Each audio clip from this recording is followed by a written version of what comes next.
Even if you didn't watch the presidential debate in full, I think you've probably seen or heard a certain viral clip by now. They're eating the dogs, the people that came in. They're eating the cats. They're eating the pets. It's okay. They're not gonna eat you. You're okay. But that is not what we're here to talk about today. Instead, we're going to take a look at the promises being made by the Trump campaign regarding taxes and discuss whether or not Agenda 47 is a watered-down version of Project 2025. This is Rich Girl's Guide, where we demystify the world of personal finance to help you make better-informed financial decisions. I'm Kirby, a former wealth management office worker, and today we are going to discuss the promises surrounding tax and economic policy put forth by presidential candidate Donald Trump. So let's jump right in. What is Agenda 47? Agenda 47 is essentially Trump's campaign promises. On his website, he has listed the top 20 core promises to make America great again. The name Agenda 47 came about because the next president will be the 47th president of the United States. We are going to go over a handful of the most pertinent promises that specifically pertain to tax and economic policy. Before we go over those, I do just have to point out that one of his top 20 promises, something that he feels is most important to Americans, is to keep men out of women's sports. Maybe it's just me, but I feel like there are quite a few more important topics that everyday working Americans care about, but maybe I'm the minority here. Now, before we go on to discuss the specific tax proposals Trump is making, I would be remiss if I did not address the giant elephant in the room. Is Agenda 47 a watered-down version of Project 2025? In short, not really. Agenda 47 was created by Trump and his campaign team, and just based on the all-cap words and exclamation points listed on his website, I think it is pretty safe to say that Trump did have a hand in putting this together. Project 2025, on the other hand, is something that was generated by the Heritage Foundation, which is a conservative organization started in 1973 that creates policy recommendations and advocates for conservative ideals. Just as an example, the Heritage Foundation boasts on their website that they provided inspiration and information during a March for Life rally in Washington, D.C. in 2020. Now, they describe Project 2025 as, quote, a historic movement to take down the deep state and return the government to the people. Essentially, they took research and information from dozens of different conservative organizations and condensed them into a 900-page manifesto on how to create the perfect conservative America. So why does everyone think that Trump is involved in Project 2025? Well, it's probably because of the overlap in core values. Each of them has the following main points listed on the front page of their websites: deport illegal aliens and seal or secure the border, de-weaponize the federal government, increase energy production in the U.S., reduce inflation, defund federal education, and of course, because this seems to be a high priority item for conservatives, banning men from women's sports. All right, putting Project 2025 back on the shelf and hopefully never opening up that can of worms again, let's discuss the actual tax and economic policy outlined by Trump's campaign. Before we dive into the rest of today's episode, I have to ask you a question. Could you use an extra $50 in your bank account? I use Ally Bank to hold my emergency fund and other short-term savings because I get an annual interest rate of 4.2% on my savings. And if you open an Ally Bank account using my promo code link below,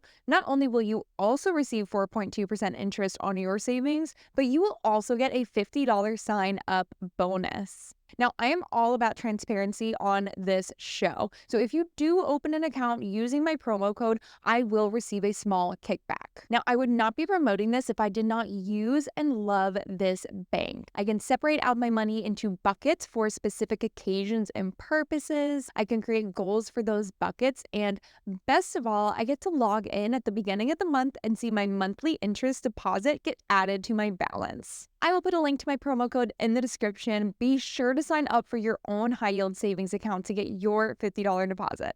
All right, so what has the Trump campaign promised in terms of taxes and economic policy? Ending inflation, don't worry, we will break down that statement in a second. Large tax cuts for workers, lower corporate income tax, especially for those who make goods in the United States, eliminate taxes on overtime pay, extend the 2017 Jobs and Tax Act to be permanent, which includes a higher standard deduction and lower tax rates for both individuals and corporations, eliminate tax from Social Security benefits, eliminate tax on tips, drastically increase tariffs on U.S. imports, and potentially eliminating income tax altogether and replacing it with said tariffs. Okay, so let's break down why ending inflation is kind of an odd campaign promise. Anyone who's taken a basic economics course or has followed any kind of Fed policy knows that ending inflation is not feasible and not necessarily a good thing for the economy.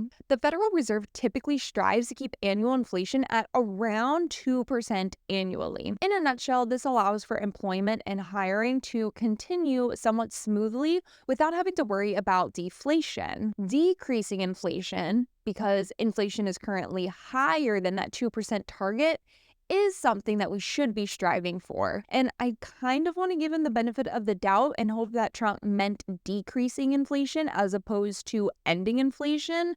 But honestly, who the knows at this point? So let's move on to discussing this radical idea of replacing income tax with increased tariffs on U.S. imports. Trump has proposed a blanket 10 to 20% tariff on pretty much all U.S. imports and a much larger percentage on goods coming from China specifically, reportedly as high as 60%. Now, Trump is also promising to lower the corporate tax rate for companies that make their goods in the U.S.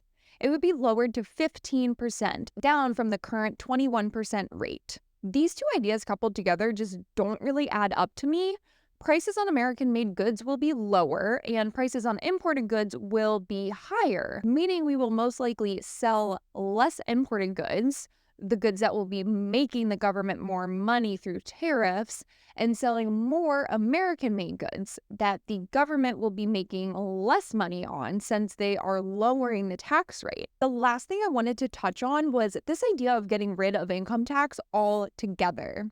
The first time I heard this, I immediately dismissed it as an empty campaign promise thrown out there to target Americans who live paycheck to paycheck. After continuing to hear about it, I figured it was probably time to do some investigating. According to good old Google, in 2023, the federal government collected just under $2.18 trillion in income taxes, or 48.7% of total revenue. Now, I don't know about you, but that sounds like a lot of money to me.